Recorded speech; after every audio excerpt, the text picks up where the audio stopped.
All right, we are doing this live on YouTube today because I could not get Facebook to work. So first Zoom, doing it this way. I did want to set things up this way, and I do want to try to see if Zoom can be the solution that will ultimately provide the best possible way to do the things I like to do here. So sorry if this is my first time doing it. I may have a little clunkiness going on. Like for example, the fact that it's pulling it up. That's one issue. So, all right, here's what I'm going to do. So, here's what's going on: patient persistence. This is my mantra right now. We've got a situation where even Amazon, I'm looking at stuff I've ordered on Amazon, it's taken 2 weeks to get here. Patience.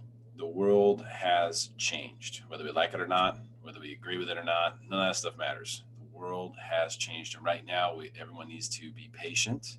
And keep in mind, no human beings are born patient. Not a single one of us was born patient. We are all born screaming, crying for something. Patience is something we have to teach ourselves. Patience is something we need to learn. When we see an opportunity, we see something not going our way that's going to take extra time. It's an opportunity to learn a little bit of patience, to go, it's okay. Tomorrow, the next day, we'll get to it. We'll get to it. This is something that people have had in the past, decades. You go back, before the real industrial boom of the 50s, there's a lot more patience. We're now being taught patience. We need to learn patience. But it doesn't mean that we have to give up. That doesn't mean we have to be silent. It doesn't mean we have to go away. Persistence is still the key, I think, to success across all fronts. Patient persistence, which means we operate with a level of persistence, meaning that we're continuing to follow up with people. We're continuing to move forward. We're continuing to hit that box. We're continuing to do the things we're supposed to do every day. We're continuing to hit our checklist. We're continuing to do all these things persistently, but we're patient when things don't go our way. That's the key, I think, to success right now and for maybe for the rest of the year. Patient persistence. That's the key. All right, let's take a look at some stuff here. I'm going to share my screen. Let's see if this works. I'm just going to share the whole enchilada. I got nothing to hide. All right, let's take a look at this. And we're going to go right away to the market, which kind of changed today. The whole theme of what was going on with stocks really changed today. And I noticed this when we opened, and it was, we were down a little bit. You're starting to see some things here, like J.C. Penney in talks for loans at ICE bankruptcy filing. You're going to start to see some things like that happening with some of these retail businesses and businesses that need people physically to be there. There's a lot of things we're not out of the woods on just yet. And when I saw this chart, and let me see if I can get the drawing tool to work here as I practice um, using Zoom. When we first opened and I saw this first lower low, okay, and I saw this first lower low, it's like, oh, okay, that's interesting.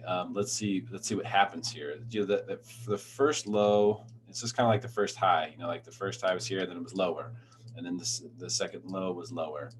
So when I see that, that usually tells me we're headed this direction, right? And it just kind of inched that way. But then this was the turning point of the day. Right here, things changed. Stocks not happy, going down. Nice little double top here. We return to previous support as resistance. Everything mapped out for a bear scenario, down 457 points on the day, which isn't that bad. 1.8%. We've had a lot of up days. The market's been up. It's still at 23,700. But I just noted, today how the sentiment sort of changed a little bit. It felt like the euphoria of, hey, we're back, everything's going to be great, kind of left a little bit, even though I am seeing some positivity in the marketplace for sure, and seeing some people feeling good about what's going on. So I think that's all good. But I did want to make note of that and say, what in the world is going on? um, all right, here we are. So trying to figure this out. Sorry, work with me. So, oh, I see it's on the page. Gotcha. Okay. Such a clunky setup here, guys. Don't know that I'll be using this system again. Um, very, very clunky. So anyhow, so that's what was going on in stocks. Now, we all need to learn patience. That's the purpose of this video. We need to maintain our persistence. We still have to continue to move forward. We have to continue to persevere, essentially, through what we're about to be facing. There could be some more really bad down days. My sentiment is that tomorrow is going to be a very ugly day in the stock market. This, however, should translate well for mortgage rates. And I can tell you right now, just on personal experience, I don't know why I just opened this. This has been a very interesting using Zoom for this. Don't know. I can't say I recommend it at this point. But this is the full chart that we use. This is the MBS Highway. This is the stuff that you get by subscribing to MBS Highway through Barry B. Gives you all this stuff. It's really, really neat. Allows us to share it. Super, super cool. This is mortgage bonds. As you can see, red's not good. We've seen a lot of red days here recently, including yesterday, which is bad right here. Alert to lock. For those of you who watch my videos, you saw that I said to lock on this day. Actually, I locked this day. And then we had a bias for locking here, and then Barry alerted here. So I was a few days ahead of the curve this time, which is awesome. I was able to get people locked in at rates that are no longer available, which is cool. The question is, what happened here? This is more normal market action? Remember, the Fed is putting in today, for example, this day where we're up, 9 basis points? Yeah, we're up 9 basis points for the day today. This little green guy right here. The Fed had to put in almost $5 billion in one day in order to get us those 9 basis points. $5 billion.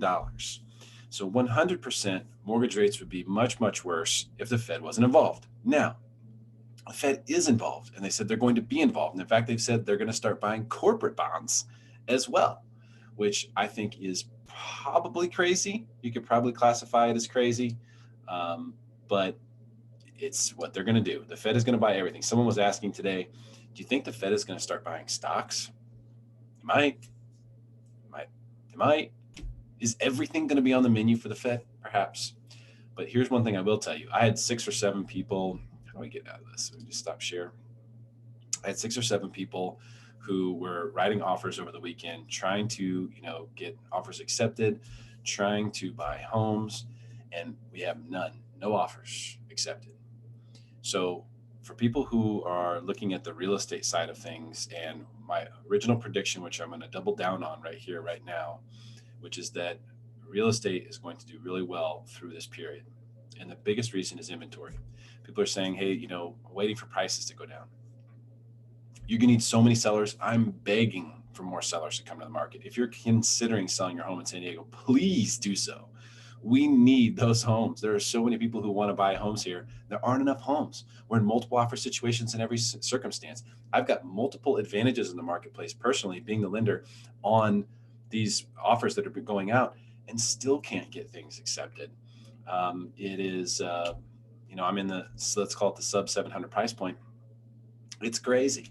It's absolutely nuts here. So for people who are waiting for a crash or you may be waiting for a very long time on the real estate side of things, which is good. If rates stay low and the inventory stays light, there's no way rate values don't go up. I saw a stat today that April over April, we're going to have Jay Lee on soon to go through stats in great detail. So Jay Lee is going to come from Keller Williams Metro. He's going to come on, share all the stats with us like he did last time, which I know everybody's waiting to hear from. We're going to go through that deep dive. I heard today, we'll check with Jay, 6% increase in prices from last April to this April in San Diego, 6% increase. So that's the month of April. So full lockdown, quarantine, the whole shebang. Will there be some trail on that? There could be. We'll dive into that a little bit more with Jay. But all in all, very strong signs on real estate, mortgage rates staying steady, even though facing some pressure. The Fed is in there doing good work for us.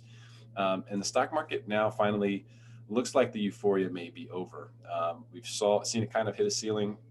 Lots of up days, including terrible news days, just terrible news days. It could be one of those things where we start to get some of the good news now, and that all of a sudden is bad for stocks. And when that starts happening, a lot of times the reason is because we're getting good news, right? We're getting bad news, and stocks are going up because they're expecting all the help. They're expecting loose monetary policy from the Fed. They're expecting all these different things to come and inject. And it's the crack that Wall Street gets on. And then they get the hangover when they realize, like, oh, okay, well, all the bullets are out of the magazine. You mean there's no more Fed stimulus? There's no more free money coming into the marketplace? There's nothing coming to help dilute this situation for us? And they kind of look around and go, oh, okay, I guess we need to sell.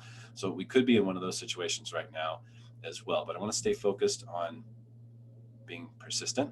We must persevere. Be persistent. Do the work. Do the work. Be persistent. But this is a time where we need to learn and teach ourselves more patience. I am naturally as impatient as anyone is. There's no doubt about that. And learning patience is not easy. I've taught myself some patience over the years. I need to teach myself more. We are all being taught patience with Amazon right now. Some things are still coming the next day or the day after, but a lot of the stuff I've ordered from Amazon recently, not here. I check it, still got a week to go. So that's right there is just, hey, we're used to getting things as soon as we want it.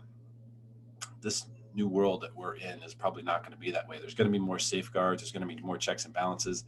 Everything is going to have to go through more layers of action. So we stay persistent and we try to gain and teach and learn some patience for ourselves. So hopefully that's helpful for everybody. If you like this, feel free to share it or subscribe to the channel. I appreciate that.